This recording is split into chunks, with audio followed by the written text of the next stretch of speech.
Are we here? We're Oh, here. there's one more. I'm going to admit them. Oh, that's George. Great. Hello, everyone. Good morning. Good morning. Hi, everyone. Good morning, good afternoon, good evening, good middle of the night from wherever you are in the world. Thank you for joining us for our final group certification session. We are excited for today. We have a couple more folks in the waiting room. I'm gonna admit. They're all admitted now, Audrey. Okay, fantastic. Thank you so much, Linda. So let me start in and take us through our agenda for the session. We are in our opening and welcome. We'll do a couple other things. And then we're gonna focus in this session in a very different way than our past two sessions. So in the past two sessions, what we wanted to focus in on most of all is getting you feeling very comfortable with the report itself. What does the data mean? How can you interpret that data? What does it say about the team? What does it say about the team leader? Just getting you really comfortable with that. Today, what we want to do instead is now really talk about how are you going to use it. So that means how are you going to set up a team, introduce you just a little bit to the portal so you can see how you can manage the report itself, and then also how does this report fit into a robust team session. So we'll show you some standard agendas of the different ways in which we do team sessions. We'll show you how to prepare for a team session, and then we're going to answer lots and lots of your questions around how do you use this report in the best possible way. So that's our agenda. We'll go through next steps as well at the end. What I wanted to ask you to start with is we sent you a list of questions. I'll just read through them real quickly. Love for you to choose one and just briefly answer. Linda will call on you. So what's the one thing you're secretly pleased that you don't have to do now that you're social distancing? What are you grateful for today? Where will be the first place you're going to travel to when you can? What's your go-to quarantine snack? I have quite a few. What's the one thing you might miss about quarantine when it's done? And what has been your absolute best TV quarantine binge? So Linda, you want to call in some folks? Sure. Well, at the top of my screen is Miss Marcy, so I'm going to start with her. I'm trying to unmute you, but it's not unmuting. Oh, there we go. Can you hear me now? Yep, hear you now, yep. I chose what is your go-to quarantine snack, and that would be chips and salsa. All right, thank you. Vanessa? Yeah, so this was a tough one for me, but I'm going to go with what has been your best TV quarantine binge, because I love a lot of shows, but the one that actually caught me by surprise that I didn't think I'd like as much was on Hulu, and it's called Little Fires Everywhere. Right. Thumbs up. Diana, how about down in Mexico? How would you answer these questions?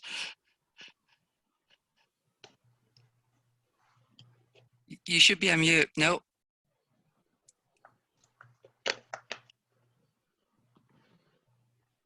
We're not hearing you.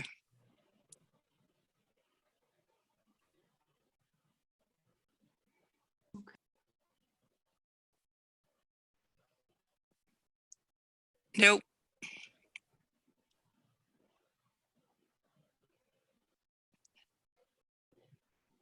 You have your Zoom face on, like, why is this not working? Okay, well, we tried.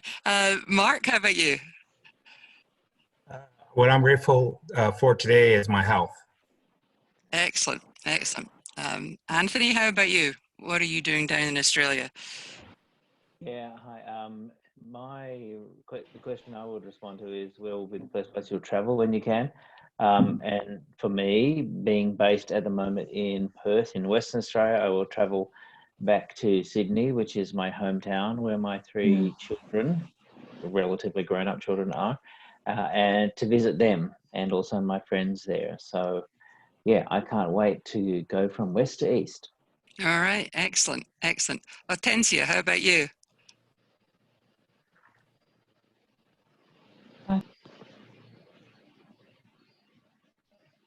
I think you may still be on mute. Can you try that again?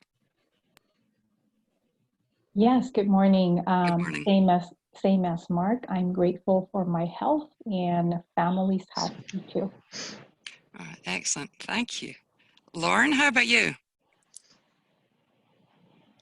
Hi, everyone. I think the one thing that I would miss about the quarantine is the proximity to my family. Yeah, every day. All right, excellent. Thank you. Jennifer, where are you at this morning? What question would you answer? Okay, I'm with Anthony. I can't wait to travel east and see my dad. It's been rough not being able to connect, especially with our elders, I think, during this quarantine. Yeah, very much so. Carol, how about you? Good morning or good evening. What place will I travel to? I really just want to walk down the street and hug my friends. I'm a hugger, and I'm literally going to travel everywhere I can and give people big hugs. I think that's mine too, is just having that physical contact with another human being. Lisa, how about you? I am grateful for being able to see silver linings in this beautiful spring day. Excellent, excellent. And then George, what would you share? Hello, everybody. We have already taken the opportunity to travel, so we have moved in the mountains 160 kilometers from Bucharest. And our daughters developed a snack which is called Leia sandwiches, according to the character from Star Wars. Oh, excellent. Well, thank you very much. I'll hand it back over to you, Audrey.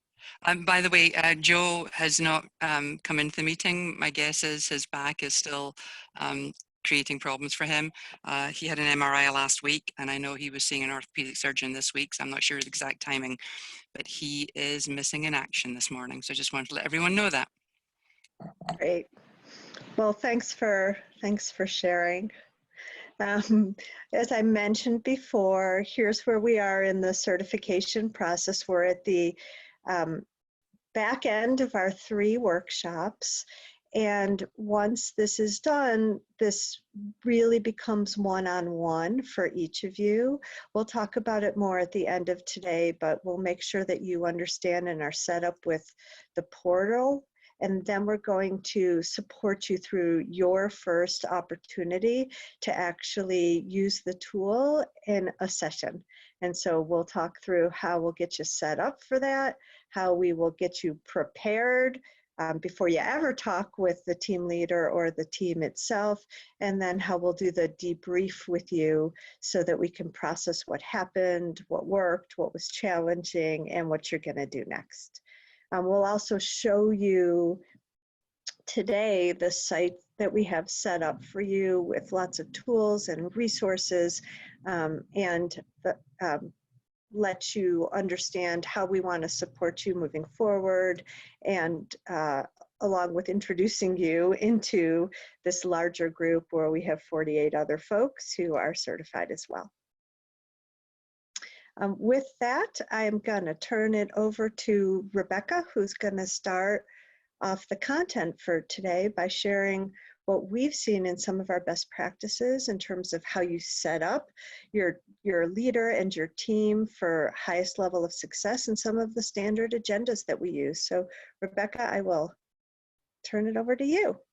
Awesome, Audrey. Thank you. And hello, everyone. Can everyone see my screen that I just shared? Yes. Okay, so I want to just start out with a few tips. These are rules of thumb that we kind of have. And then from there, I will share kind of some templates for 3 different versions of agendas that you can use or start from. So in terms of getting started and working with the team, after you have a report completed, we always review the report with the leader first. We never want to surprise a leader coming into a session. So we make sure we plan for some time. Maybe it's the night before even, but we want to go through so there are no surprises. And it also gives the leader a bit of control in regards to what data to show. We want to come in pretty open with the leader. Many times they are not surprised at all because they usually called us because there was an issue, but there may be specific aspects of the data that they're not clear on. So we just try to do it as a coaching session with them, walk through the data, make sure they understand it. And a really important piece of that is getting them ready to step in and be open and not defensive with the team. So you know how there's a team leadership section of the report. We want to make sure that the leader is comfortable about what is said about them in that report.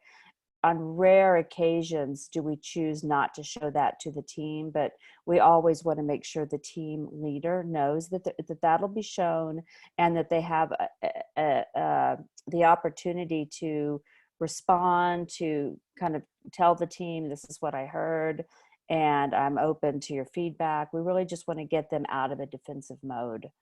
And if in some cases we will pull that section from the report if it's too difficult or too challenging for the leader. There are some occasions when we wouldn't show the comments or the results to that. For red zone teams, those are the most important to have the leader come in with a strong point of view. When trust scores are low, the leader will need to set up and really put a clear call to action out there around the need to fix the team, to address the trust, and doing what it's going to take. So getting a leader on board for some of the actions required on red zone teams is pretty important. Can I say a couple of more points on that? Mm-hmm. So we built this assessment so that a team could potentially use it on its own. And that like a team leader could, obviously with some help from someone who could launch it for them, but they could really use this as a way to have a strong conversation with their team. However, whether you're an internal person or an external person working with a team, if they're in a red zone way, I don't think a team leader could facilitate a session that would be safe and effective. I really think that is an important time to have an HR partner or an external facilitator who can help them to get through it. And I also think it's incredibly important that the team leader has a chance to go through all the emotions that they have to, just not in front of the team. And so that's why it is so important that they have a chance to talk about it with someone else first. Like Rebecca said, I think that, oftentimes team leaders aren't that surprised, but we have seen some spectacular examples where the team leader was totally shocked, didn't have a lot of self-awareness around either how they were coming across or what was happening almost behind their back. The infighting or the backbiting that was going on in the team. And so it is just like for you to be that safe space where they can say, what the heck? And then be ready to show up in the way that they need to for the team, I think is really important. Thanks, Audrey. And when a team leader is viewed as part of the problem, this is where getting them able to own that and acknowledge it in the session is pretty important. To say, I understand you know, there's these views on me as the leader, and that maybe I've been showing up in a way that isn't helping the team. I need more of your input, and I'm willing to address that. That could be a challenge, but when the leader really is part of the trust problem, getting them open to own that and hear feedback about it is pretty important. Let me just talk about the report itself here, and then I want to see if there's any specific questions from you on prepping the team leader. So it's just good to know that comments in the comments section don't follow, they're not in a specific order, they're randomized. They're in the same sequence throughout the report, but you can't attach them to any specific names, because sometimes people want to figure that out. The names listed include everyone we invited, but not necessarily who completed it. That's to protect anonymity, and we just made that decision. So it shows everyone we invited, but you can't call out someone who didn't complete it. And then for the 3D, this is very important to know, the stakeholders only respond to 6 questions about the team. They don't rate the team leader, they only rate the team. And so their piece is a small subset of the input for the overall report, but it's the 6 high-level questions about the team, and it is very quick for them. So it's maybe 5 minutes for them to complete versus the 20 minutes or so that it takes the rest of the team to complete. Rebecca, if I might just add in there on this notion of the names listed are for those invited and not necessarily those who completed it. If I'm managing a team session, so I'm the person driving the report, I always want to do everything I can to make sure there's 100% participation from team members. I'm less concerned about 100% participation from stakeholders. What I look for there is just to get some sense from the team leader what a general level of response might be inside that organization, and make sure that I'm at least bumping up against that minimum level of response from stakeholders. But I do want all team members to participate, and I'll hunt them down and even call them personally to say, you know, we need your input. That's great. Thanks, Linda. So with that, what questions does this bring up for you on prepping the team leader, anything about that data in the report? And Linda, I'll let you help me identify anyone with their hand up.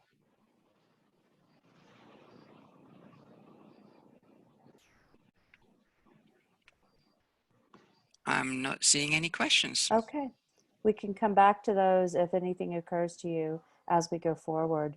Sorry, oh, I've sure. got one. Sorry, it's Anthony here. Sorry for being a little slow off the mark.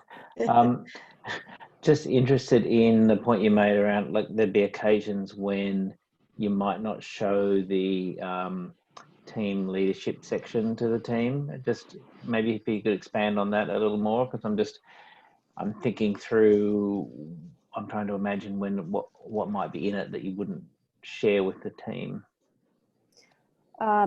Great question. Sometimes there are comments where there are other team members' names called out about, you know, so-and-so is not pulling their weight, or I don't know why you still have so-and-so on the team, they have bad behavior.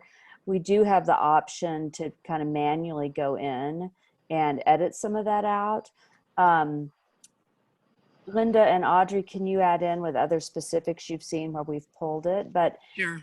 It might be examples too where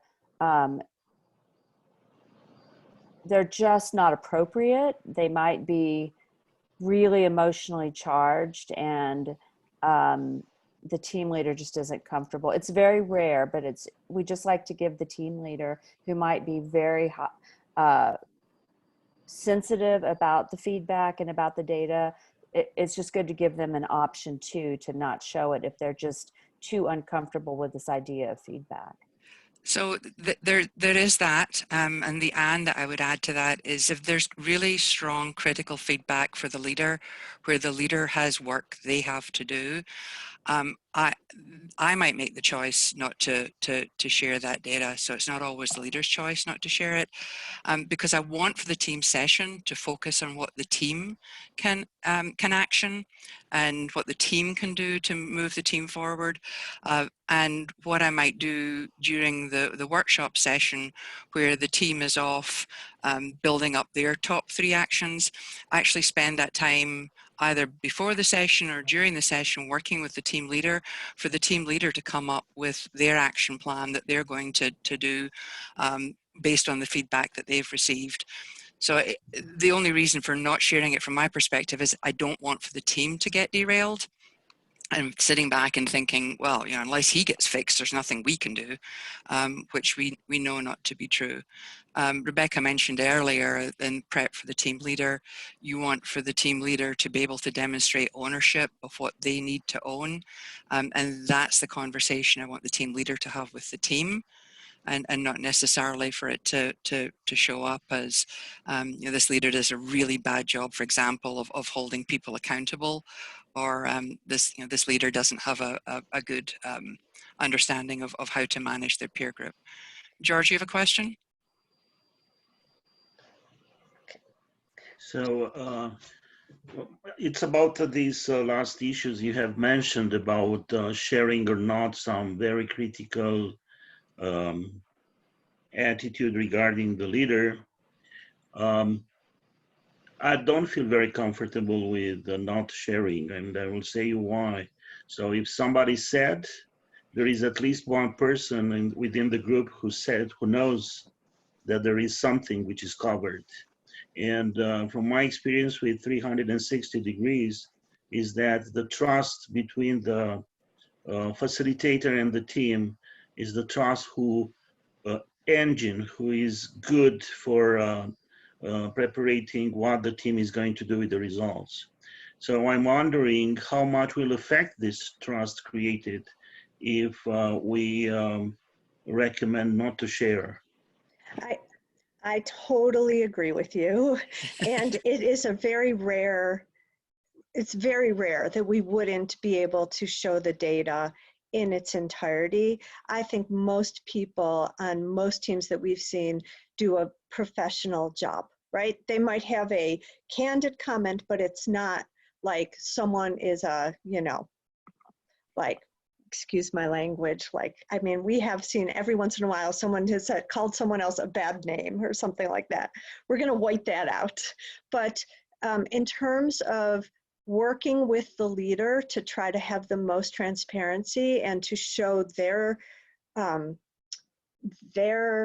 comments and scores as is, they gain so much credibility right there. So if the leader, if the leader stands up there openly saying, here's what I heard, and here's my responsibility in this, and thank you for the feedback, and here's what I'm going to do about it, I think that can change the nature of the trust in the session and be such a positive role model. So from my perspective, this is a very rare occurrence. I think our goal in using a report is transparency and data. And as we mentioned in the first session, giving the team nowhere to hide, right? So it's like, oh no, we're fine, because it's all out there. So, we're all professionals. We all have to use our judgment. Hopefully you'll be able to show as is. That's the goal. And what Audrey said is the most important message there, is that we should be able to have complete transparency. If there is a game day call that you make not to show the team leader scores, you still should be showing the aggregate score for the team leader. So it's not a question of taking that data piece out, but it is very rare that we make that call. And that's where preparing the team leader to be able to handle, and as Audrey just pointed out, have ownership for that bad feedback is really a critical part of your role as the team coach in getting the team leader ready. Is that helpful, George?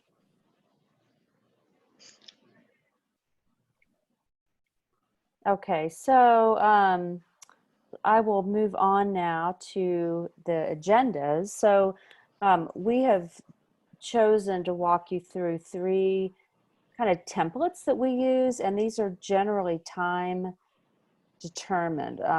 As you know how much time you can get for a team session varies based on the circumstances and what's being set up and requested.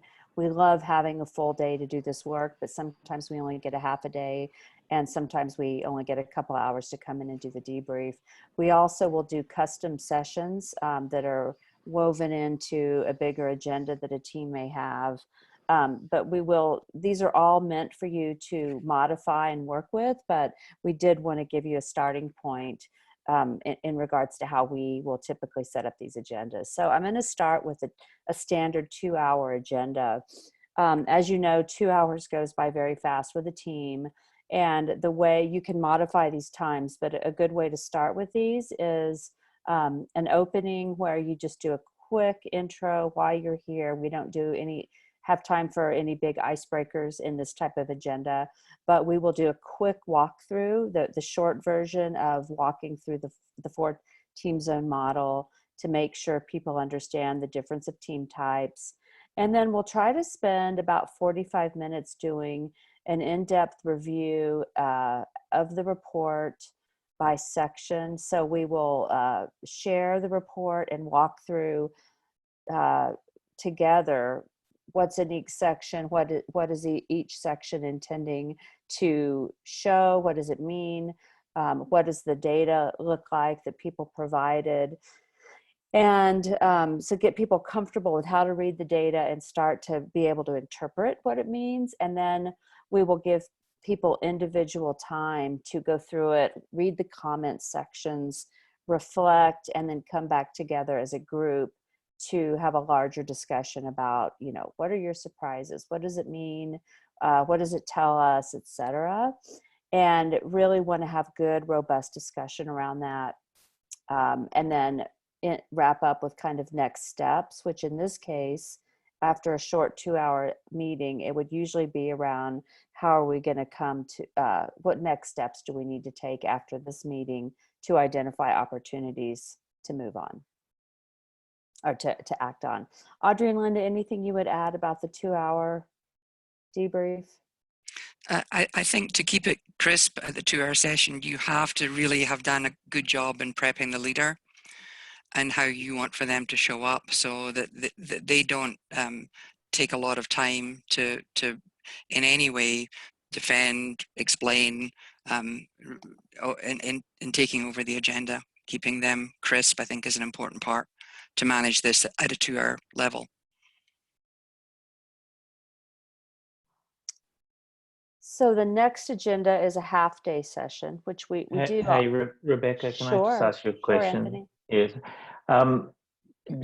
Do you provide the report in advance to the team so they can review it before you're doing the debrief? Implicit in what you said is that they don't get it in advance, but I'm just wondering if you do that. Great question. We get that a lot, and you certainly can. We rarely do that because we like to kind of control the message of interpreting it as you go. We want to have people kind of go together and not jump ahead and try to figure out what things mean. There are occasions, especially if it's a second iteration, a retake after some months, we're more comfortable doing that. But we find that keeping people together and explaining what things mean keeps people from misinterpreting or going down a bad path. But that's certainly your call. And often it's, if they've never seen the team model, they're not really sure what to make of it. So up to you, but we usually don't.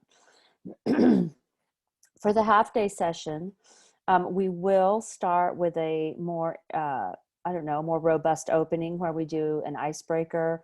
I'm sure you all have your favorite icebreakers.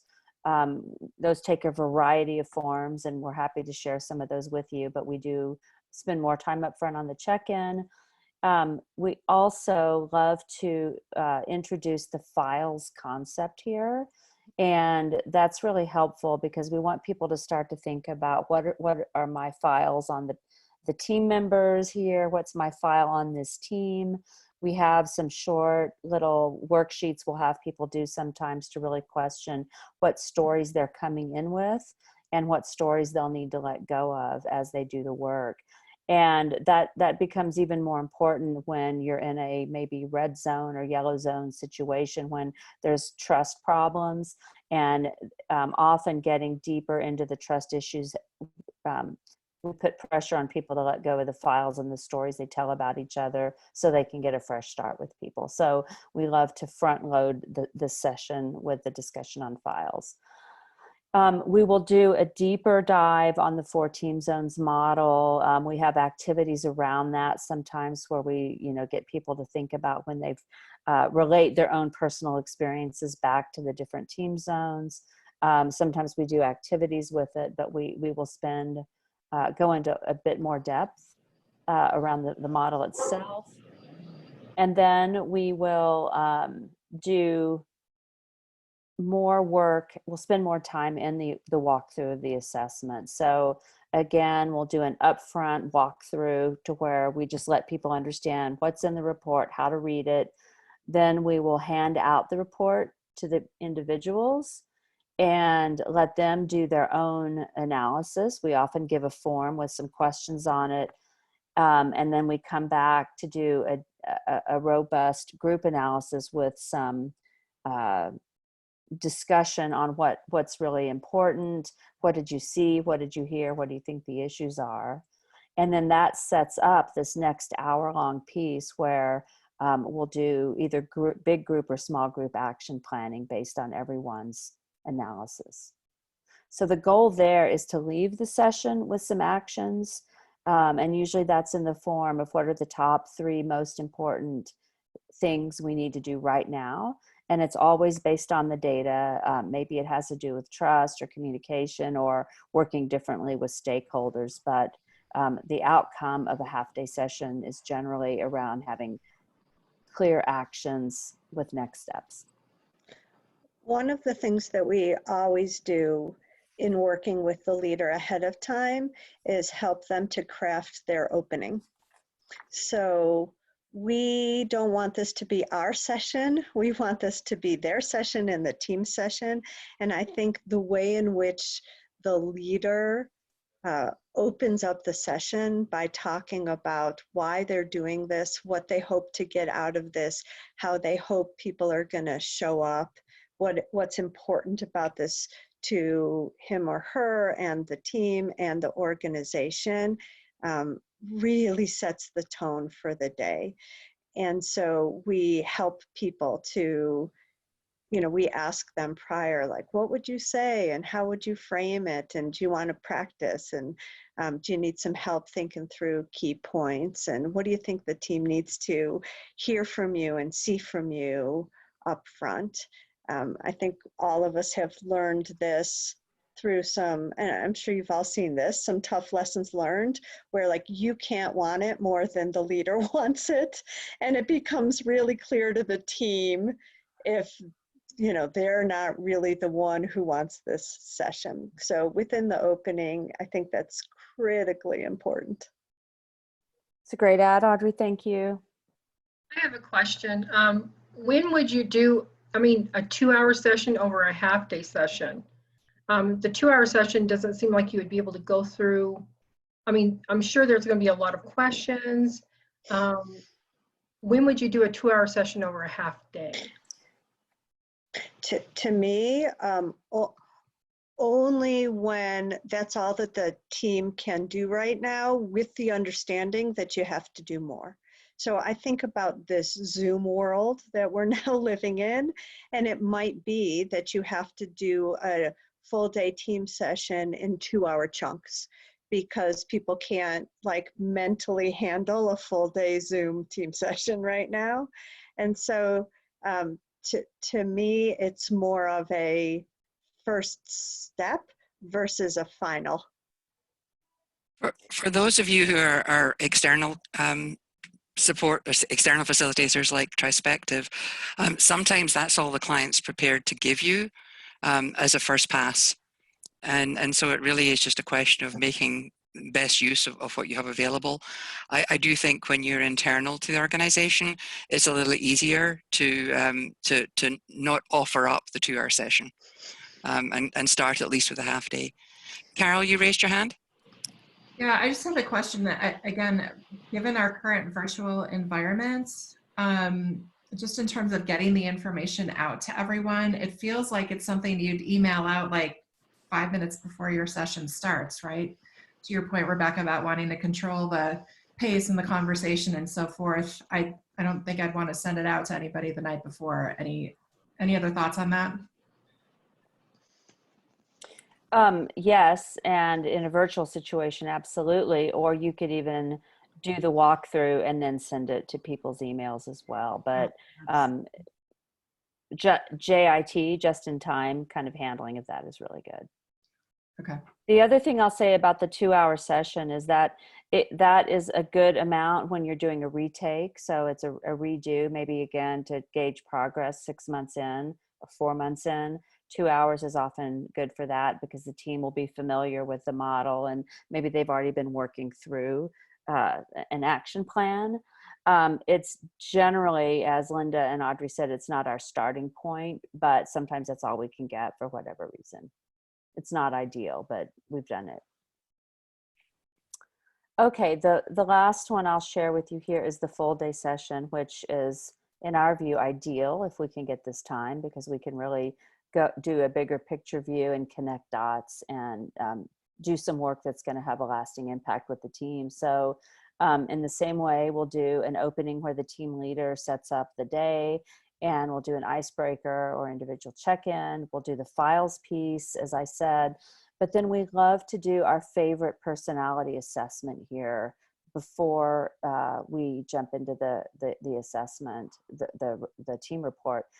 We will use Insights, we will use Myers-Briggs or DISC.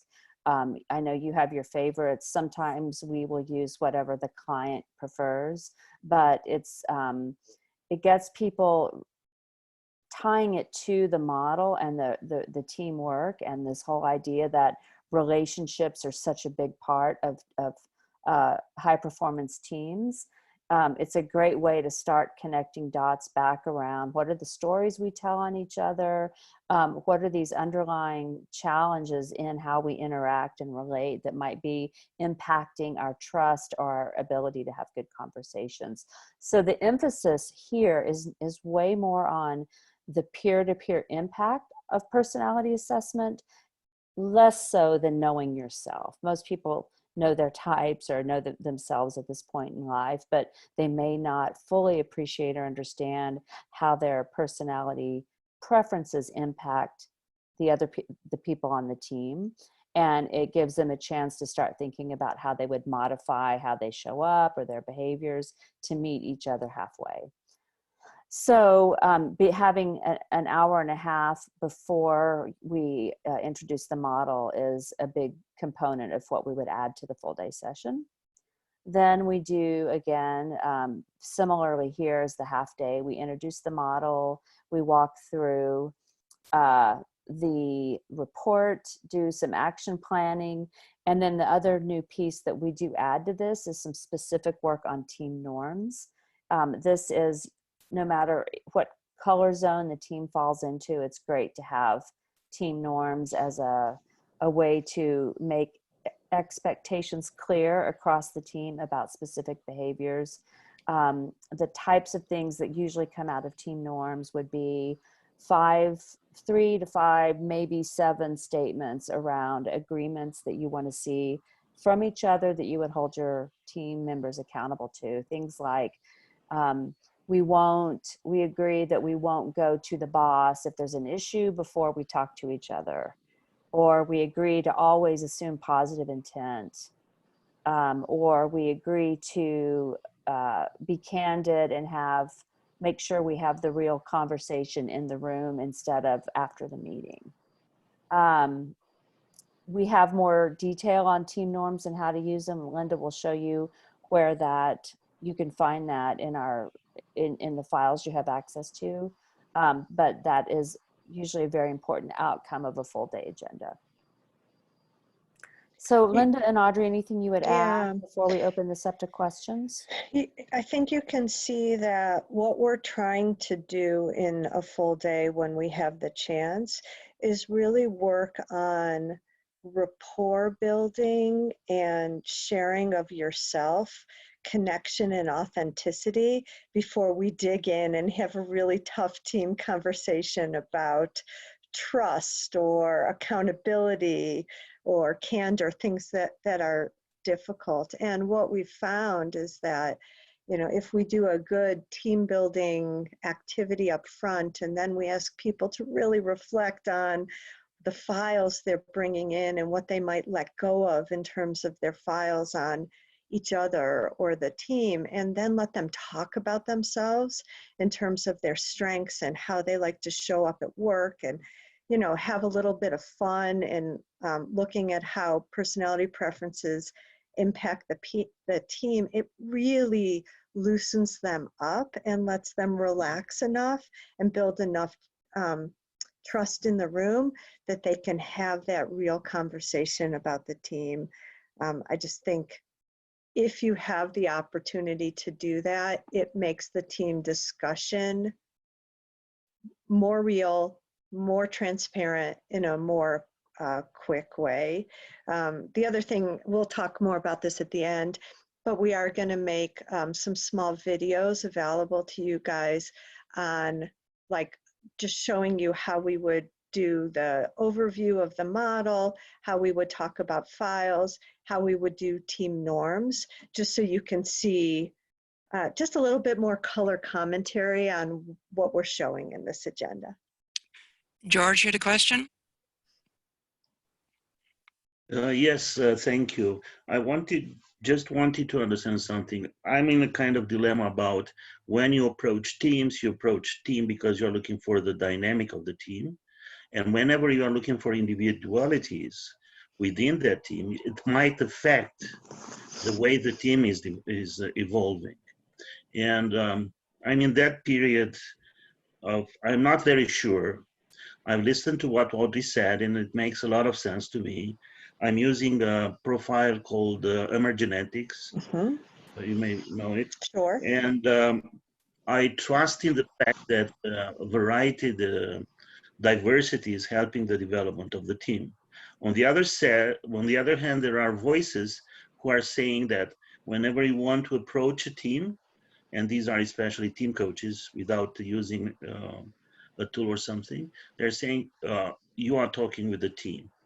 Don't go to individualities. So I've listened to you, makes me a lot of sense. However, I am in doubt right now, that's for sure. And I don't know why to use personality assessment whenever I'm looking for the team development. Thank you. Do you guys want me to? I'll start. Yeah, why And don't you then start, Audrey? please add in. So, you know, our belief is that the team is only as strong as the weakest link between any two members on the team. And that if people cannot work together, the team doesn't work together as a whole team in every situation. There are like smaller sub-teams that work on projects together all the time, and informal groupings of the team. And oftentimes the files, the stories we create on each other are about personality differences. So, you know, I judge you as someone who talks too much and only cares about you know, like looking smart and showing up as the smartest person in the room, because I don't recognize that you're an extrovert and you're just thinking out loud and you're actually not trying to do any of that. And unless we can get down to that individual level, like, we're humans, a team doesn't exist in and of itself without all of the interdynamics that exist on the team. And I could never feel like I was a wonderful part of a team if I didn't get to show my best self and people didn't understand my strengths and we weren't able to like pull on each other's strengths based on like who we are. So I can't, for me personally, I want someone to recognize me as both an individual and as a team member. It's empowering to me that people see me for who I am. So that's how I see it. Sorry, Rebecca. The thing I would add to that, Audrey, is one of the most important tenets of moving into a high-performing team is to have people assume positive intent of each other.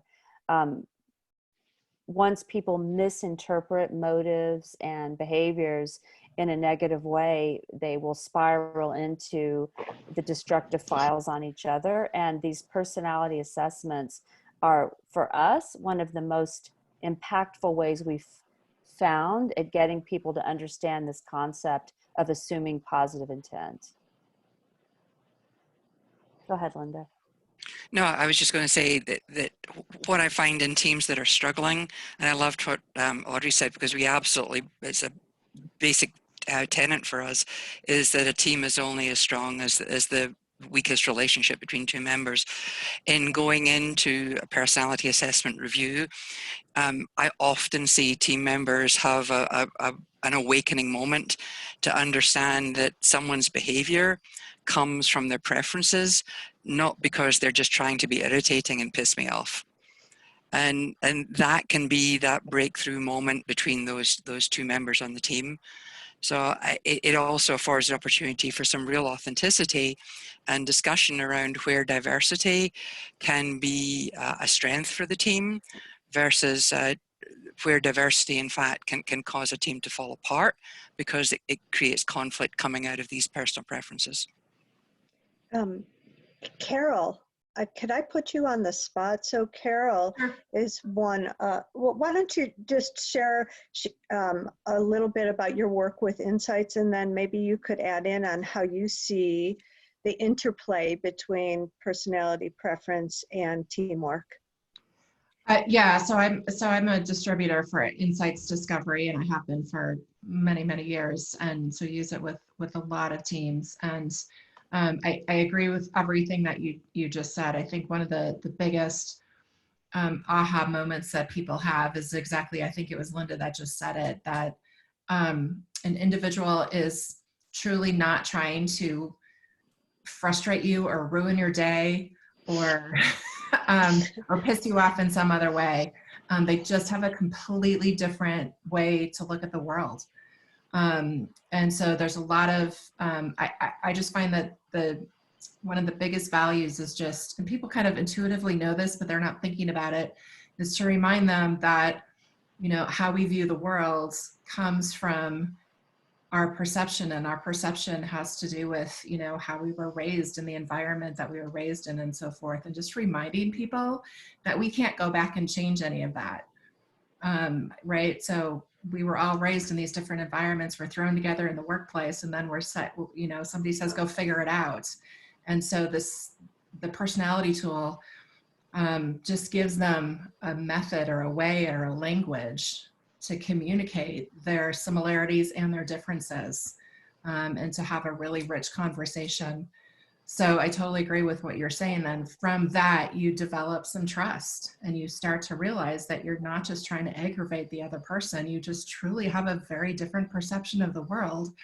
And that's actually what makes your team stronger, is that diversity of thought and perception and understanding of the world. So from that, I hadn't even thought about this till you guys threw this out here, but I love having this as part of this day or as a day before jumping into this team model. I think it can really do a lot for setting the tone about how we interact with each other and how important our relationships are as we go through this difficult work of processing the team assessment. Thanks, Carol. The last thing I'll say on that is looking at, like, whether it's in insights and you're looking at the team circle, or the compilation of the team preferences can be very powerful as well. We've had teams where, the makeup of the team is very similar.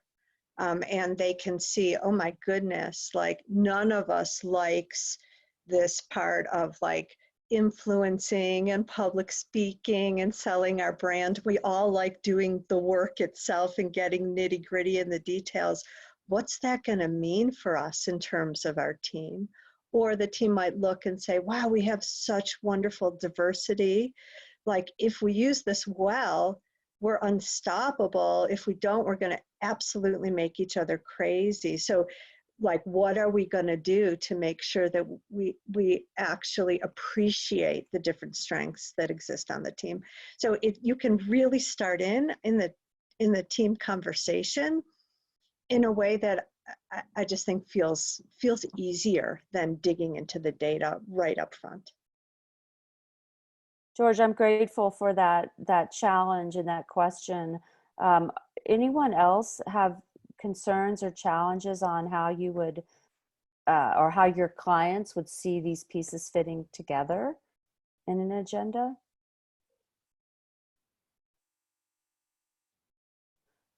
So the last thing I will say is, let me just go back. So we do often custom sessions, and usually that entails a day and a half of work. And on the second day, we will do individual feedback between team members, which can be pretty tricky. But I will just say for any of you, if you have questions on how you would want to do a custom session, what a day and a half would look like, please contact us. We'll set up time with you to share some of the things we do and help you get started on that if you have interest.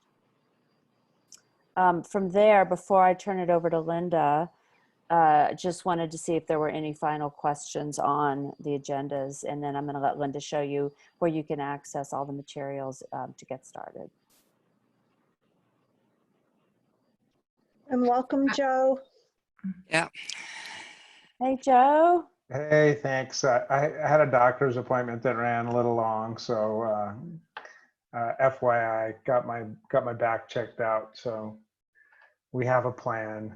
Good news. Excellent. Excellent. Thanks for joining. Yeah. Carol, you have a question?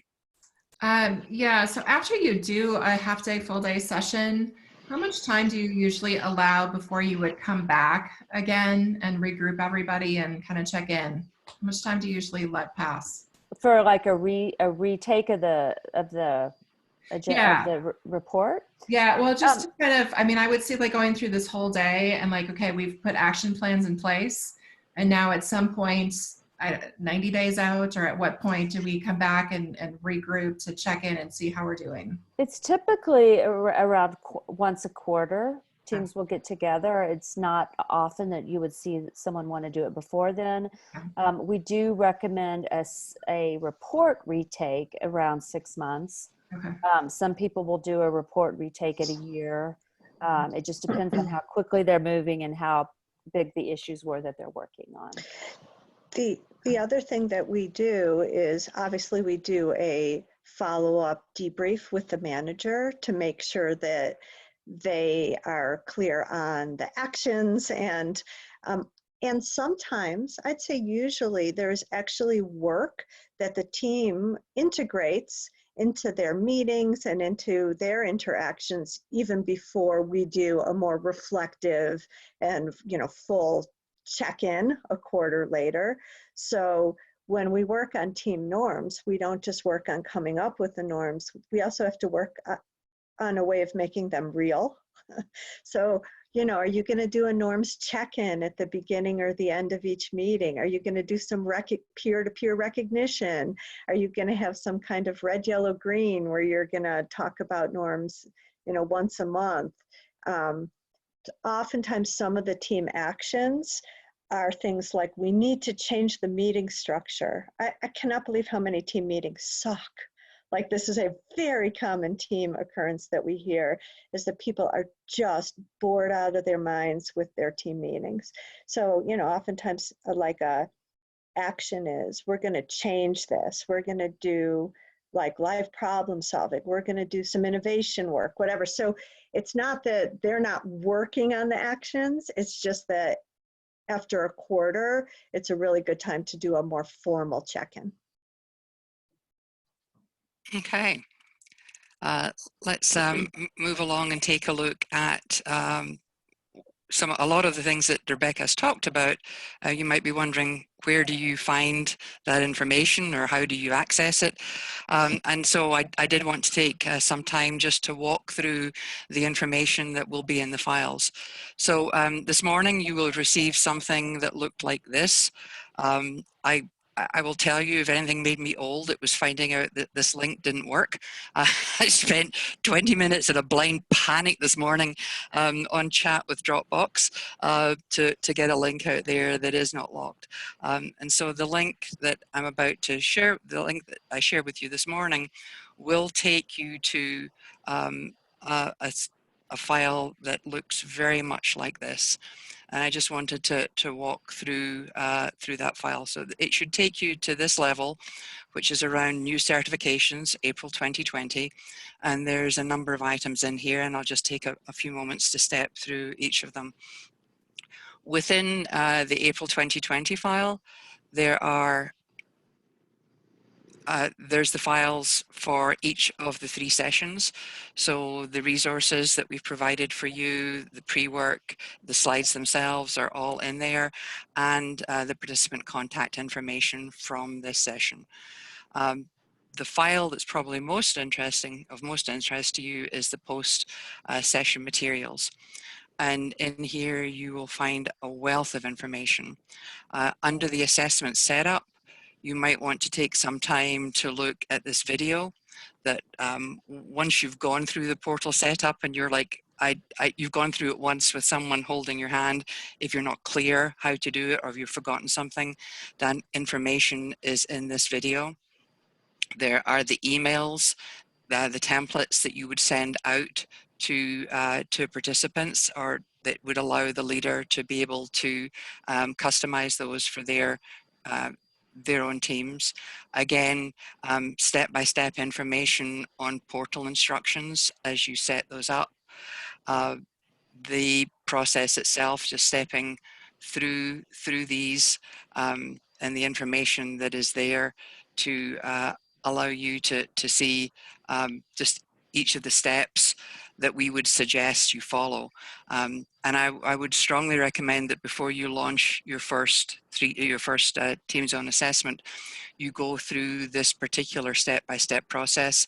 For example, here in step 2, you'll see information around checking with IT. Oftentimes these days, with the firewalls that exist, when you send out a link from an organization such as Qualtrics, it's going to go straight into the recipient's spam or junk folder. So having someone in the organization check with IT and get the address whitelisted will increase the level of participation you get first out and decrease the amount of chasing up that you have to do. And then we have a CSV file here that you can use that makes it much easier to upload information into the launch documents. So take some time, wander through these when you're ready to actually set up an assessment. If you find yourself in a position where you're talking with a leader about why they should be using a 4 Team Zone assessment, you'll find some supporting materials in here in the file marked marketing materials. There are 2 sample reports in here. These are scrubbed reports.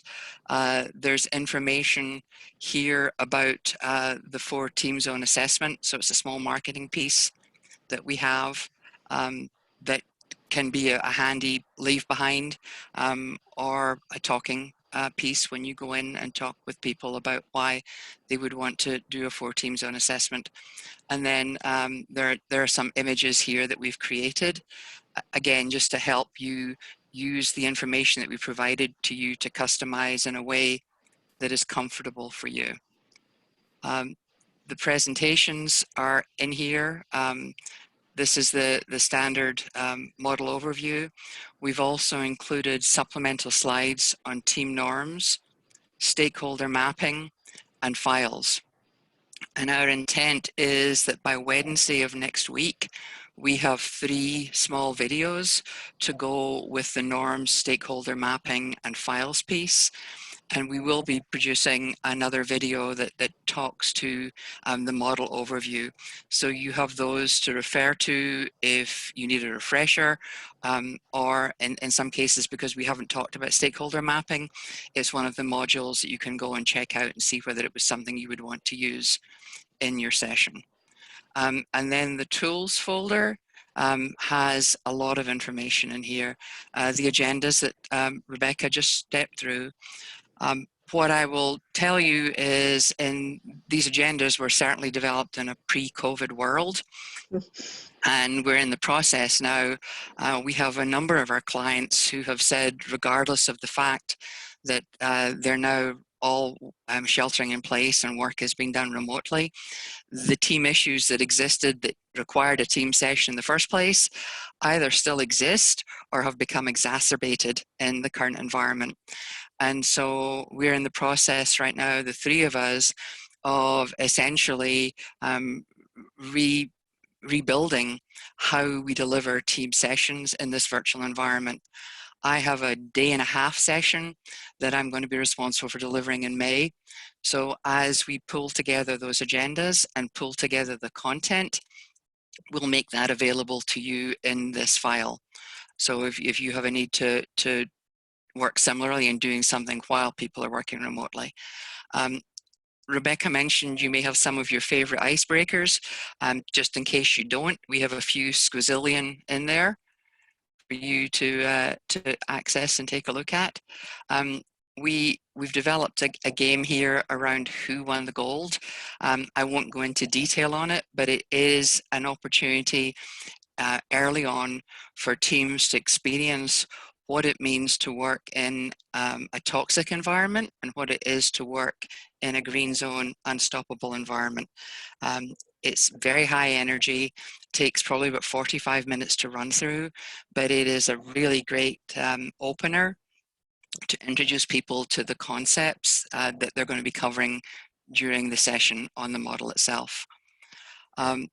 I think in our first session, there was some chat around new manager assimilation and bringing new managers on board. We believe that that's a really great process.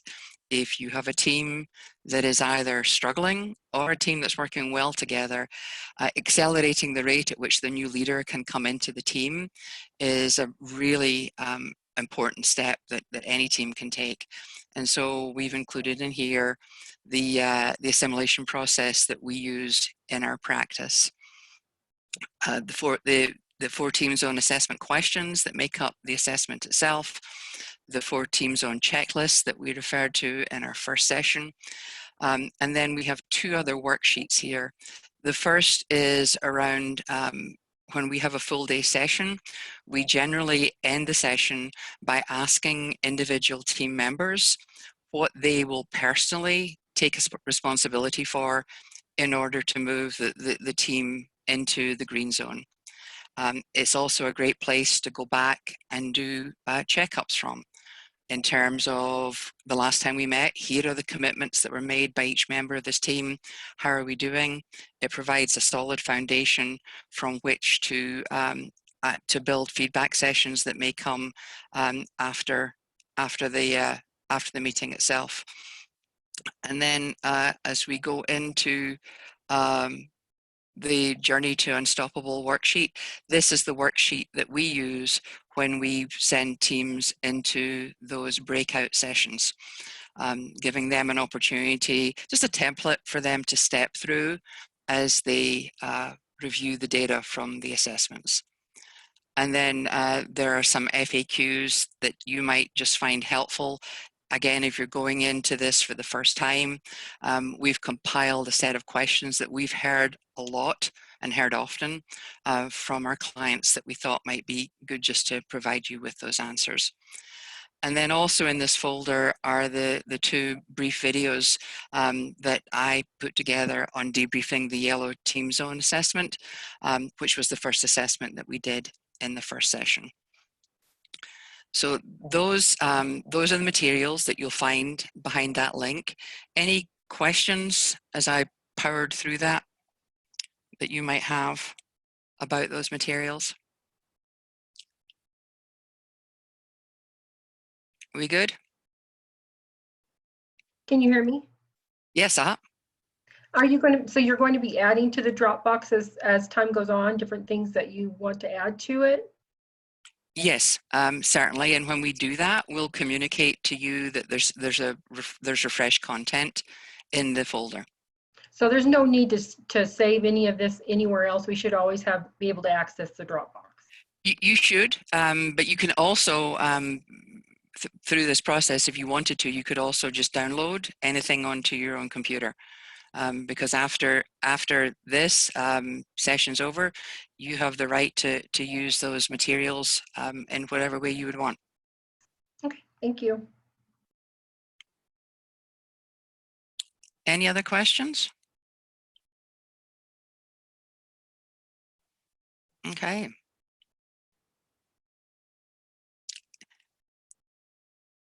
So let's take a look at what is a portal.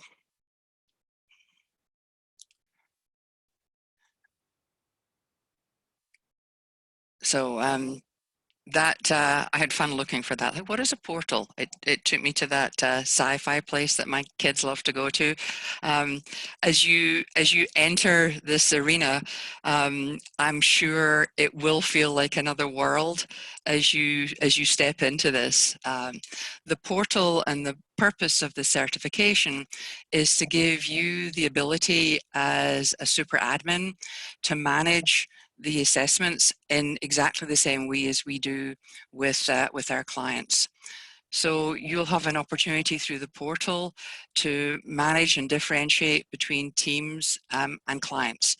And the good news for the GCC people on this call, I don't think any of you are going to have to do this.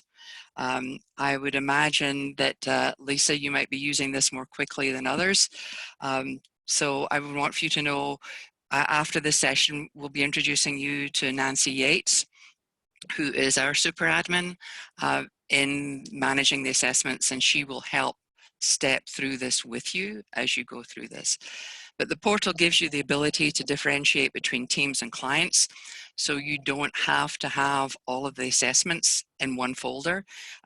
You're able to manage them in a very distinct way, as this slide would suggest. And then as you get into the portal itself, there are dashboards that are established for each team assessment that you do that will allow you to monitor responses, levels of participation. It gives you an opportunity, if you need to change the end date for the assessment, and basically anything else that as once you've launched the assessment, you're able to go in and manage and have a peek at what's going on. Launching the assessment itself is a 3 or 4 step process, but again, we will work with you in choosing the right assessment for you. Is it a 2D or a 3D? And making sure that you are clear around how to enter the participant details. The reason for the CSV file that I mentioned earlier, it saves you having to enter all of the fields that are required to launch the assessment. You can just put it straight into the CSV file and upload it into the portal itself. And then along the way, you can edit, you can search, you can sort. You'll be able to use the information in the dashboard to really understand what you have if you're running multiple assessments within an organization. to be able to work through each of those either individually or be able to have them together on the dashboard. And this is the page from which you would actually download the PDF for the report. I would certainly suggest, just from a technology perspective, if you have a report that's been completed, download it. Save it to your hard drive, save it to your cloud. Don't rely on being able to come back into the portal every single time. It rarely goes down, but if you have a situation where there's a DNS comes up and you need that report, you're going to be in trouble. So my best advice there is download that as soon as you have the report being completed. So I'll stop there on the portal piece and ask if there are any questions on, again, what I've run through in this. And as I mentioned, we will work with you one-on-one in being able to set up a portal for your organization or for your business.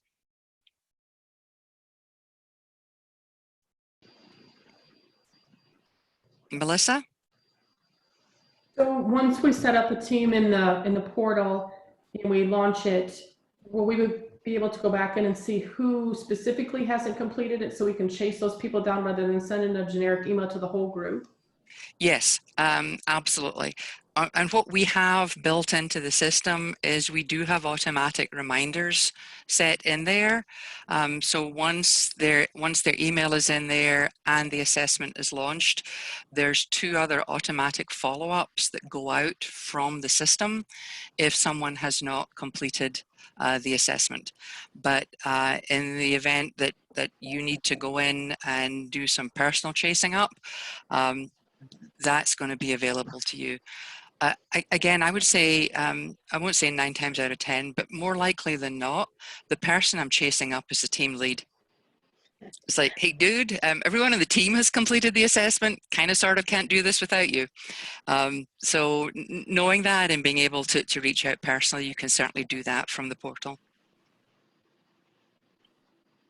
So did you say that GCC probably wouldn't be using the portal? No, GCC, and Diana, I don't know whether you can speak to what you've set up there. GCC has its own portal. We already had about 7 or 8 people go through this process. So my assumption is that you have someone on point within GCC who's already managing this. Diana, can you answer that? Yes. Can you hear me now? Yep. Yeah, good. Yes, we're going to be admin that information from one point. Probably further, we can give access to a champion in this case to manage their own people. We will do so, but I think there's something we would need to check with you and see if it's possible to have that access as well. And it is. So what I would anticipate within GCC is that there's a super admin who has access to all of the reports throughout all of GCC. And then there will be, I should say basic admins or your run-of-the-mill admin, but the champions or HR business partners who have teams that they're taking through this process where they will have access to the teams within their purview. So the portal will be set up and you may have to have some training on how to access your part of the portal, but you won't have to, in GCC, you won't have to go ahead and set up the portal. That's right. Thank you, Linda. Just as a point of information for the rest of the participants, GCC is a cement manufacturing and distribution organization that is headquartered in Chihuahua in central Mexico. They have a large presence here in the US that's headquartered in Denver. And this year, the executive team made the decision that they wanted to take the Loyalist team concept, the Green Zone team concept, and take it system-wide. So they actually have a 3-year roadmap as to how they are going to execute taking this model and these assessments and subsequent behaviors throughout their whole organization. So we're very excited to be partnering with them. And who knows, our next book might be The Loyalist Organization. That's the, we just need to write it before someone in GCC does. And in Spanish, of course. And in Spanish, of course, of course. And to that point, by the way, we have just launched this assessment in Spanish. We don't have the ability to be able to deliver a facilitated session in Spanish, but we've created the capability for Spanish speakers to be able to get this to complete this assessment and receive the reports in the Spanish language. Linda, real quickly, the way that we start setting up the portal is through a link that we're provided. Is that right? Yes. So Okay. Nancy will send you a link and set up a call with you, and together step through the process of actually getting your unique portal established. Great. Thank you.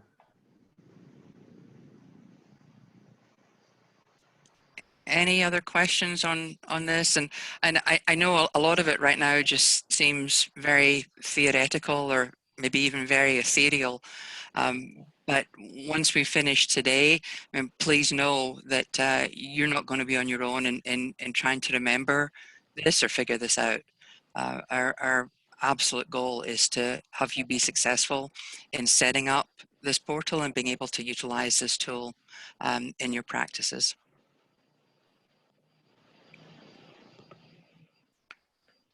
Any other questions on this? Okay.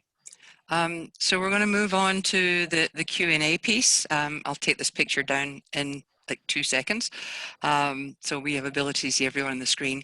I had written to you and asked if you had any questions that you would want to put before the group. We have a couple that have come in already.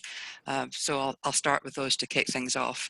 The only thing that I would point out about this picture is this is a pre-COVID picture. And as you can probably tell, if you can see the picture, I'm no longer a brunette. At least not all over. So don't go looking for me in that way if that's part of what you need to be doing. Now I should have stopped sharing my screen. Is that correct? Yep. Okay, great. So let's launch into the questions. I'll start. I'll read them out and then ask Audrey and Rebecca to jump in, or if it's a question I'll certainly answer it. So Anthony had a question. What has happened to the team norms factor mentioned in the methodology validation paper? You want to answer that one, Rebecca, being as you touched on it in the session? Can you just clarify the part about the validation paper? So within the methodology and validation paper, there's a reference made to team norms. And we hadn't talked about it during the session and during the other 2 sessions. We hadn't talked about it right up until this session. So the paper talks about while relationship norms of behavior and collaboration were key elements of creating a loyalist team, we were surprised by the impact of the leader. While we acknowledge that the team leader plays a key role in setting team norms and creating an environment conducive to collaboration and relationship building, specific leader behaviors were less predictive of team type. So I believe that's the reference that you picked up on, Anthony. Is that correct? I don't think that's exactly it. I just need to grab the methodology paper. As I recall, when asking the question in reviewing that paper, that there was a separate factor of team norms that in your development of the assessment was measured, and it was indicated to be that was a really strong predictor of team effectiveness. But in the iterations of the assessment we've been going through, it doesn't seem to be called out as a separate dimension anymore. So that was my question. What Okay, what all right. happened to it? Thank you. Is it subsumed somewhere else, or? So I'll take a crack at this. One of the reasons that we dropped it was we found that most every team session we went into, the team had not established team norms. And we knew from our work that having those norms was very impactful to the team. So it became a little more binary around no team norms, then there's definitely going to be a negative impact to the team. Team norms, a positive impact to the team. So instead of, one of the challenges that we had was reducing the number of questions on the assessment. And we felt that because that was somewhat binary, while predictive, it was a pretty binary prediction. If you don't have team norms, you're going to score badly in the behavior section. So we focus now on helping teams develop those norms, as opposed to necessarily measuring whether they have them or not and how much they adhere to them. The only thing I would add on the team norms piece, and Rebecca showed it as part of the full day agenda, I have yet to leave a full day session where the team has been able to fully bake or establish team norms coming out of that session. So it's generally a good piece of follow-up work that, that the team is going to be doing. And usually in the session, I'll ask for who is going to be on point for developing those norms. So looking for a subgroup. And I generally am resistant to the leader being in that subgroup. The leader should be someone that the team presents back to, but I want for the team to have as much ownership of the norms as possible. No, thanks. That's really helpful. Get it? Okay. All right. The only other thing I would say is that we do have a question around the clarity of, like, I know what behaviors are expected on the team and we're held accountable to those behaviors, which totally gets at that team norm. And we know that that is a critical factor for driving team performance and success. I cannot meet your needs if I don't understand what they are. Okay. Melissa had a number of questions, which I appreciate. The first one was, I would like to hear more about groups that push back. That doesn't happen. No, it happens all the time. It happens every single session. I'd like to hear more about groups that push back, how you handle it when they say that this is not us, or if their stakeholders see them as very differently than they see themselves. So, Audrey, you want to take a run at that one? Sure. So we've had some teams, especially those that are highly analytical, who would rather talk about the validity of the data than the team, because it just is more comfortable for them to say this is inaccurate than to say we have low trust. So that's one area where we've seen, you know, a bit of pushback. Personally, what I do not want to get into a detailed statistical conversation, because I think it leads down a bad path. What I will say is that, you know, we have worked with an organization on validity and reliability and have had this tested over the past 10 years and have made adjustments based on their analysis. And we do believe it's valid and reliable. I will also say that that what is most important in this day is that this is the start of a conversation, not the end. So if there's something coming back on the team that you personally don't feel is your experience, excellent. Let's talk about that together and see if other people have had different experiences and it might be valid for them. And so I don't want to push back to make anyone feel like I'm denying what they believe. At the same time, I want to leave a lot of room to say, yeah, there could have been a range of responses on the assessment. Our goal is to have a really robust and honest conversation and make sure everyone feels heard. So that's like, if it's the stuff in the room, you know, I feel like it's okay, and there are many views. If the stakeholders view them as different, I think it's really important that, one, the team leader knows that ahead of time, because they may have more insight into why the stakeholders might have mismatched expectations with the team. I think that it's it's wonderful if you've already talked about the file, because then you can share it. You know, why would the stakeholders have this file on us? How do they build their story? What's important to us about that, and what do we want to change that to be? And then how would we go about changing that? And that's where, as Linda said, we have some forms, and we're going to do a video for you on stakeholder mapping, because you want to get them out of victim mode and into empowerment mode of, we don't like this view. Okay, well, we are going to have to work one-on-one with key stakeholders to have influence, and we're going to have to demonstrate that we are bigger or more skilled or better listeners or better at delivering results than they see today.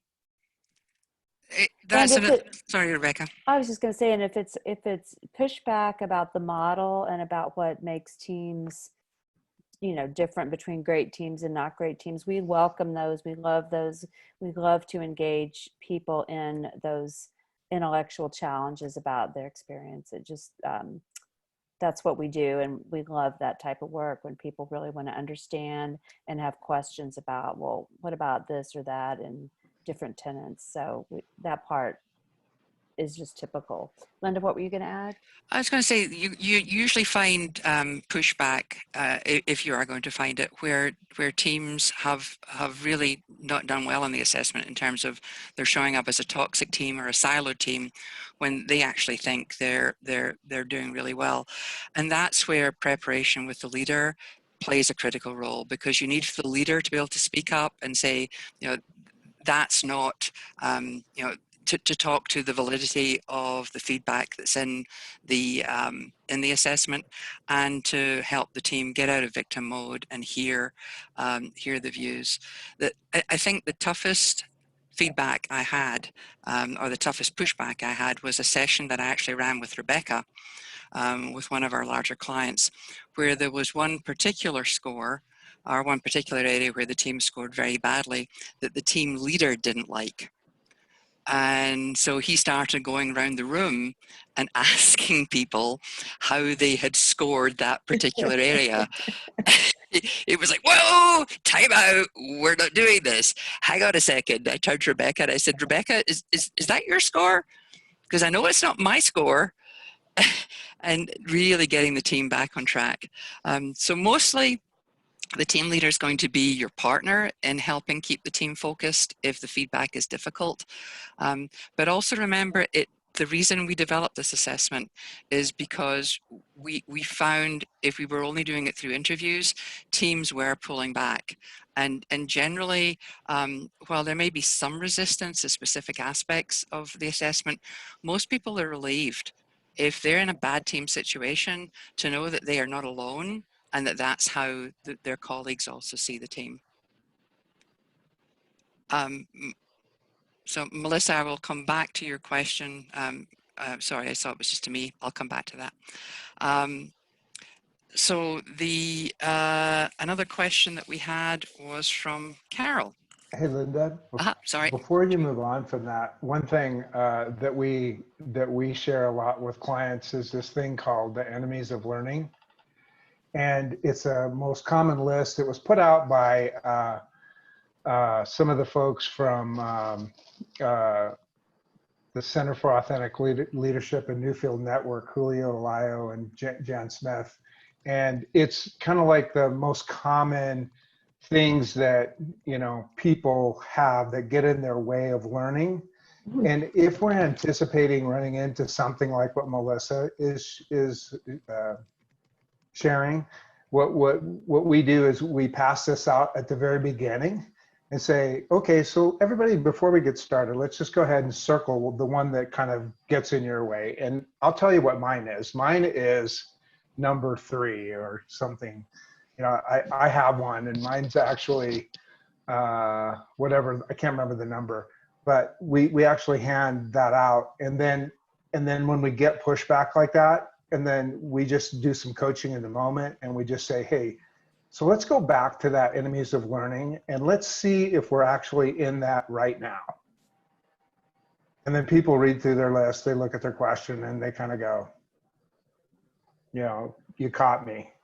And so a lot of times then, you know, you push through that because that's their resistance from not going into that deeper learning like Audrey was saying. Yeah. So I'm happy to share that too. That'd be great. Thank you. Joe. You know, I'll send that because it's super, it's super That sounds a great. good thing to just know about and use and learn. Love it. So happy to share that with, I'll send that to Linda, and then Linda, you Yeah, can I'll put it in the folder. send that out. Yeah. Yeah, now the link works, I can put it in the folder with confidence. Carol, you had a question that said, I'd love to talk a bit about what you're seeing when using the 4 team zones globally. I have a global team that I'm thinking about using this with and would love to hear about what's worked well and some pitfalls. And the more context about the team I'm working with is mostly remote, though a few are in a small local offices. The leader, while European, is based in DC and has 15 team members all over the US, Asia, and Europe. And her boss is in Europe. So that is about as global as you can get, Carol. You checked all the boxes there for what it means to have a global team. We've worked with a number of global organizations where those teams are either split across a continent or are split around the globe.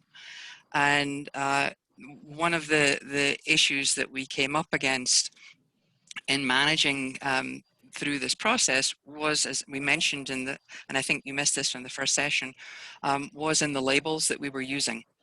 And so changing the labels from on one end saboteur and the other end loyalist to talk about toxic and unstoppable and red and green actually took away some of the cultural or challenges that we were hearing in trying to debrief with a global team. So that's definitely one thing we learned, and that hopefully we've addressed through how we've changed the labeling on the assessment. I haven't seen, quite frankly, any significant difference in how we step through or how I step through the process. It is really creating that trust and connection with the leader, and that when that leader isn't somewhere I can fly easily in the beginning, has always had to be done remotely. So I would really encourage you to spend time establishing a trusting, good relationship with that leader, so that they're in a place where they know you're on their side. I think the worst place we can ever find ourselves as coaches and facilitators is for a client to view us as being judgmental. And so to me, that's the hurdle that you have to get over first in dealing with a global or diverse team, a geographically diverse team, is to have that good relationship with the leader. Audrey, anything you would add to that? Yeah, I do think our frame is North American centric because we're North American. And so most of us. Well, you've been here long enough that you count. So we have these, I personally find I have to watch my language, which is very idiomatic, my analogies, which are very US centric.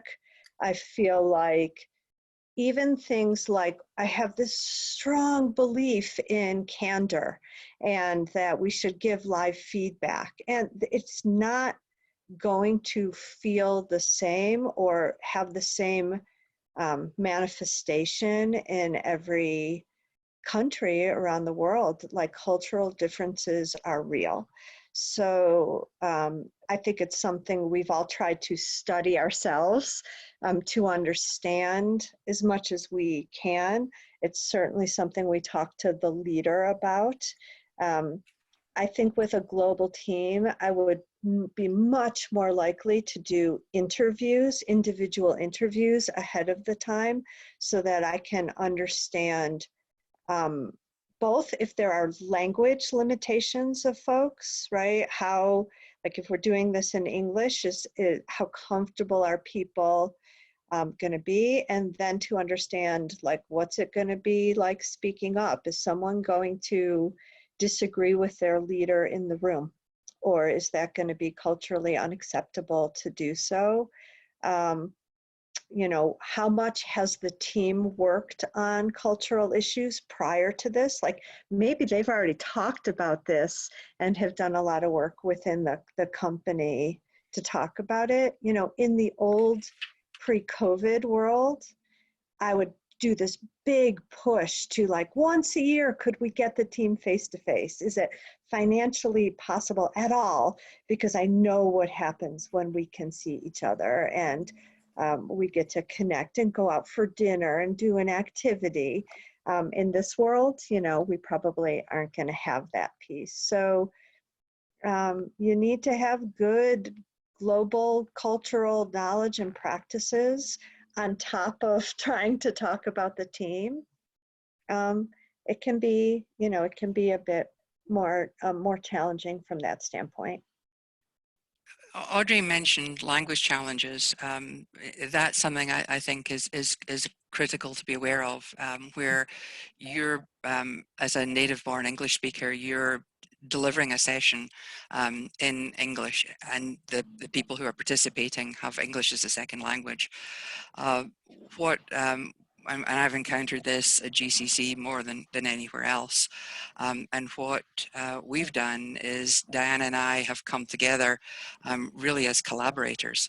So she has as much knowledge about the model and the assessment and whatever we might be going through going into session as I do, and allowing space and making it a norm for the meeting that in Mexico we call it a Spanish timeout, that it's entirely appropriate to call that language timeout. And either for Diana to engage as the facilitator and the coach at that time, or for other team members to be able to explain to each other something that I may just have offered up.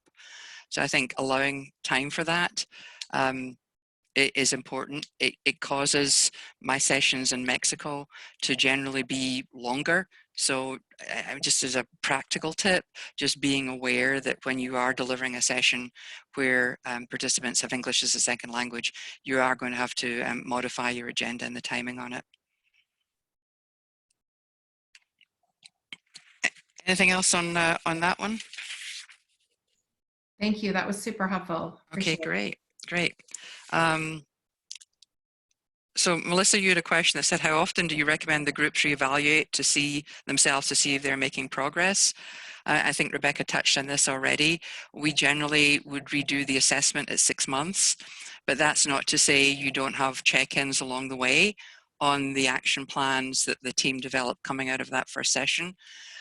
That's where, as an external coach, I like to partner with an internal HR business partner, and I'm having connection with them and with the team leader between the times I'm actually present with the team to make sure that they're making progress. Can I just say that I think one of the biggest files that teams come into the room when we first do a team session with them is, we've done this before, we might have even had good conversations, but nothing changes. Like, we will go back to work on Monday, it'll all be forgotten, and it'll be the same. And we always say, like, teamwork doesn't change in a good offsite. It doesn't change in a day. You might start a really good conversation. You could even have a breakthrough.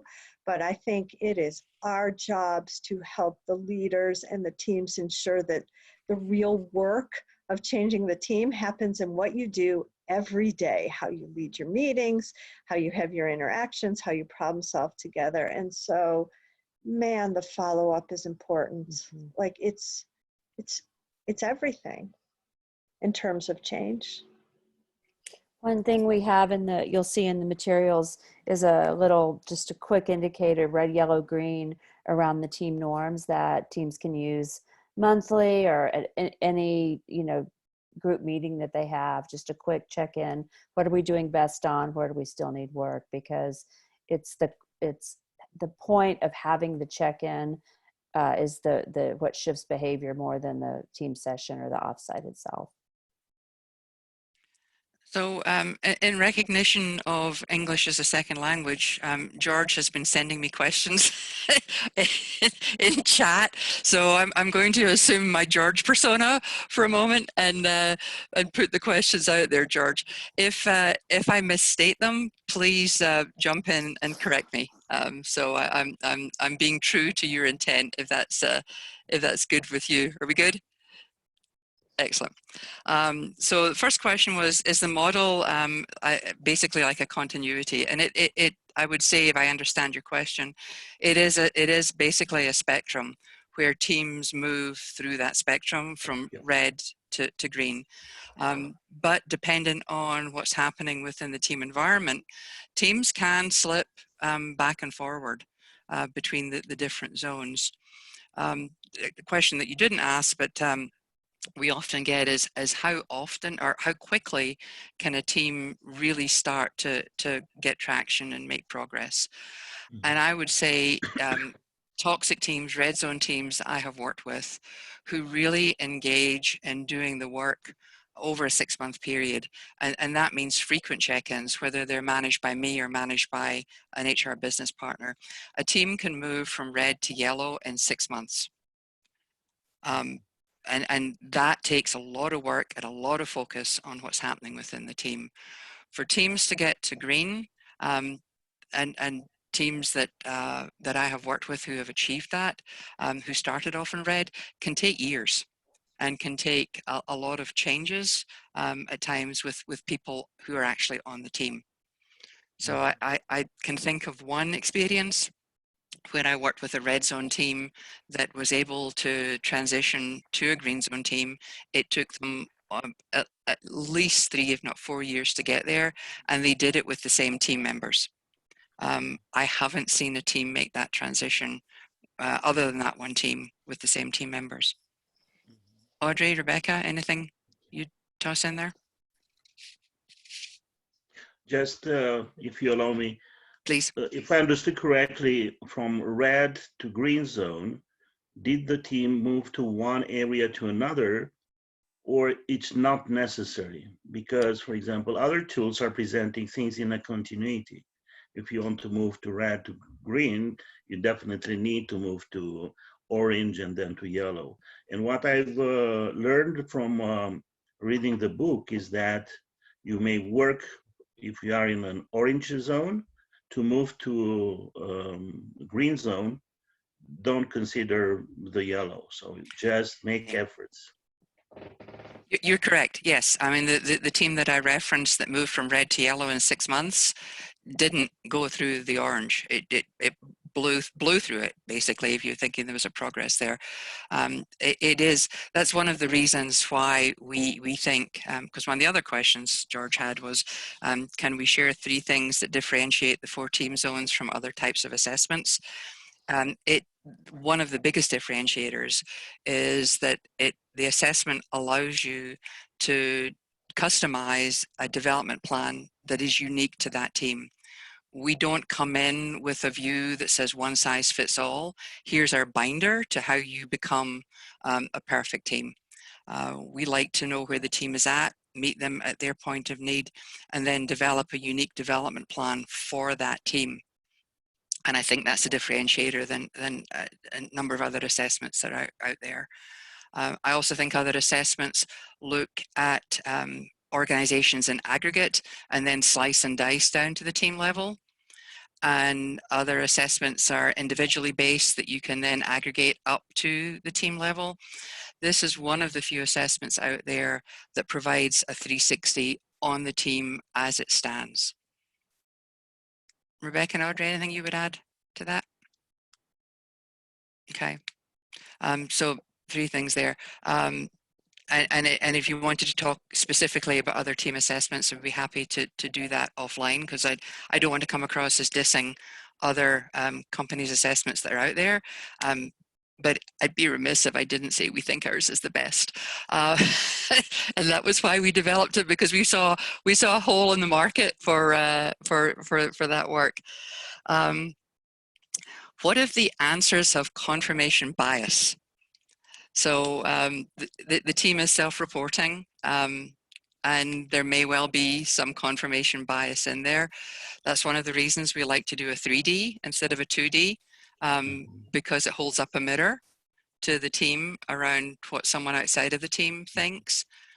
And oftentimes, even on teams where there is strong confirmation bias, there will be one or two people who do have a different perspective and who choose to share that through the assessment. Audrey? I would just add, so if the team, I will meet the team where they're at. So if like, you know, here's the meter and they came out here, and I think maybe they're really here, you're still going to see differences among the scores in terms of what are the highest scores and what are the lowest scores, even if they're a little bit relatively higher than where they should all be. So let's just celebrate the strengths, and we'll go to where the lowest scores are or where they see that tension, and let's work towards getting better. So it's more a coaching perspective. Exactly. I am not gonna, like, I mean, obviously if you have a 3D and it's like, God, we rock, and everyone else is like, you do not, then that's a really good conversation starter to have. But if it's just a 2D, and you know, you can always work towards, every great team thinks about what's coming next. One of the hallmarks of high-performing teams is they don't rest and say we're great, because change is coming around the corner. And what you're doing today may not sustain you for tomorrow. Why not be on the front end of this and proactively think about what we could do better? Rebecca, anything you would add?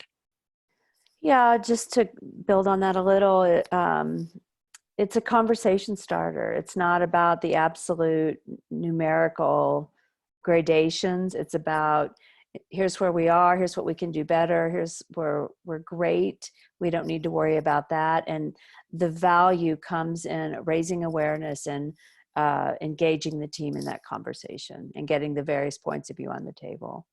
That's how I like to think about it. So Audrey or Rebecca, when you're working to define the team or set up the team for the assessment, how would you go about doing that? Should you consider deputies? Would you consider putting high potential people into, who are possible future managers, into the definition of team for the assessment? How would you go about doing that?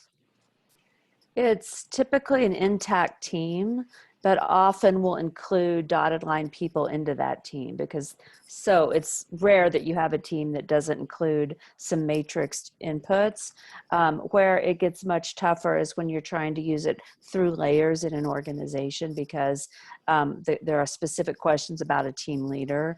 And when that isn't clear, it starts to fall apart a little bit. We've done some of that, but it's really designed for an intact team, including dotted line folks, where they can give a informed opinion about the practices and behaviors on the team. And in the communication up front, which we'll share templates of, you have to be very clear on who's the team. Like, what is this team? It's not the team, especially if you're a leader and you manage a team and then you're on the team. You have to be very clear, this is the team that we're a part of. I wouldn't put in like high potentials. I don't think it's the right assessment for that, unless they are in that team and acting as a team member every day.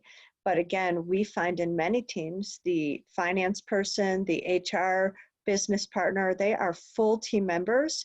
The only way they're not team members is on the org chart, right? But they go to team meetings, they act as a team member, they should be part of that team.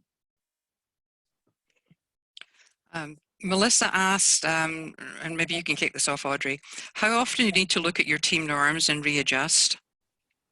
So I think team norms should be looked at, I don't know, between like 3 and 6 months. So the way that I think about team norms are like, while company or organizational values, I think should have longevity, like these are what we believe and they're going to stay long term. Norms are the behaviors we have to practice right now. And so I think they should be timely and they can be changing. So if we have gotten really good at having the conversation in the room and leaving aligned, maybe we can go on to a next one that, you know, is higher level. There's some that might stay forever and ever, like we're going to assume positive intent with each other because we want to remember to practice it. But like after 6 months, I think it would be great to say, are there some that like, are we ready for some new ones? Okay. Then there were a couple of other questions out there. Melissa asked about, are we going to talk about cost? And that's, don't mean to be hedgy about this, but that's kind of very fluid situation. The 1D costs $100, the 2D $400, and the 3D $500. Beyond that, as external facilitators, we have a pricing structure that we use going into a team session. So I will share with you a 1-day session with us that involves one facilitator, personality assessments, and a 3D is $9,500. And that may well include some interviews on the front end and generally involves some follow-up on the back end. We have a different fee structure that we use in the nonprofit world. One of our values is around being in a place where we give back, and our give back space is in education. And so Lisa, who's on the call, her organization enjoys a different cost structure than from Colorado Northwestern Community College than do our corporate clients. For those of you who are independent, if you wanted to have a conversation around how do we structure our costs and what does that look like, happy to share that with you in a future call. Melissa, I don't know if that answered your question on the front end or not. I think we've lost Melissa. I'm looking for her. I don't see her. No, that's good. Thank you very much. Okay. All right. Audrey? I was just going to say, I think we have 6 minutes left, so we probably need to move along. Okay. All right. Then let's do that. Thank you. You are welcome. Yeah. If you all have additional questions, please feel free to reach out to us. Hold on. Let me see if I can share my screen here. I was going to. I've got that up. Oh, perfect. That would be great, Sorry. Linda. Yeah. So please feel free to reach out and ask us any additional questions. So next steps, just like with the other 2 sessions, we'll send you a feedback form. And then Nancy Yates from our organization will reach out to you to set up a portal call. And then we're hoping you could get started on your do-it-yourself assignment. Linda, if you can go to the next one. The way that works is you will identify a team and a team leader who you want to work with on this. We'll work with you to set up that assessment in the portal. Then you get that feedback period where you wait and chase if you need to. And then you'll download the report and develop some hypotheses and a process for yourself. And you'll have a call with one of the 3 of us to prep. And we'll take you through what are you going to do, ask you questions, share our perspective, and make sure you feel comfortable. You'll debrief with the leader, you'll conduct a session with the team, and then you will debrief with us and talk about how it went, what'd you learn, what would you do differently, etc. And I would only offer up, we've been through this session, or been through this work in some significant detail with PetSmart. And what I did working with the HR business partners there was, coming out of the assessment, there were tools that we had available that I thought responded to the assessment more directly perhaps than the tools we had offered up in the session. So we're happy to continue to partner with you in making that first session you do in your DIY assignment be the best experience, not just for the team, but the best experience for you. And with that, we wanted to just do a quick wrap up. I don't know, how about like one or two words to just end on in terms of how you're feeling about moving forward with 4 Team Zones right now. All right, I'm just going to go around the screen. Vanessa, you're right at the top of my screen. I'm sorry, could you repeat that? Yeah, so Audrey? Sure, just one word about how you're feeling leaving the session today. Yeah, oh gosh, putting all that into one word. Or a couple. I'm gonna go with excited. Great, thank you. Hortensia? Thankful. Okay. Melissa? Sorry, I was going to say excited too because I have 2 teams that are ready to go. Yay. Excellent. Great. Mark? Confident. Say again? Confident. All right, I like that one. Anthony? I'm going to take 2 words. Appreciative for the sessions we've been through, and impatient to start using it with some teams. I love that. Yeah. Lauren? I would say thankful and ready. All right. Miss Jennifer? 2 words also. I'd say grateful and curious. Okay. Diana? Satisfied with the sessions. Thank you. Great, great. Lisa? Inspired. All right, love that. George? So first of all, I'm grateful, but second, I know we have a lot of work to do. I feel in another part of the world, and I feel something similar, but also something different. Sorry for being so long. That's quite all right. Great. Carol? I would say excited, and I'm actually talking to a client in 1 hour about this. So, Excellent. Joe? Grateful and motivated. Wonderful. Marcy? I'm sorry, you're still muted. It's probably brilliant. We missed it. Again. Excited and challenged. All right, great. So I'll just give mine, and I'm going to use a couple of words too. One is just immensely thankful for this community that we are now a part of with you.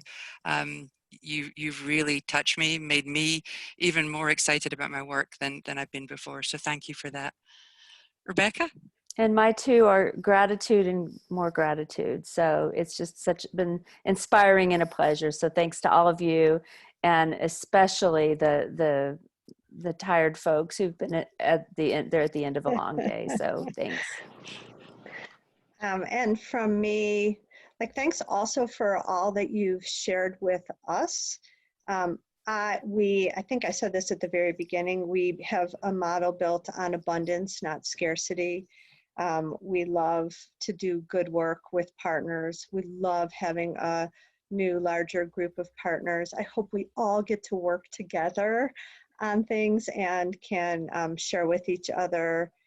The work that we do, I believe, is so important and really impacts people in a personal way, helping people be better leaders, helping them get to feel like they're part of a winning team is so rewarding. And so if we can help each other do it better, I just hope I get to work with all of you. So thanks so much for what you've shared. Likewise.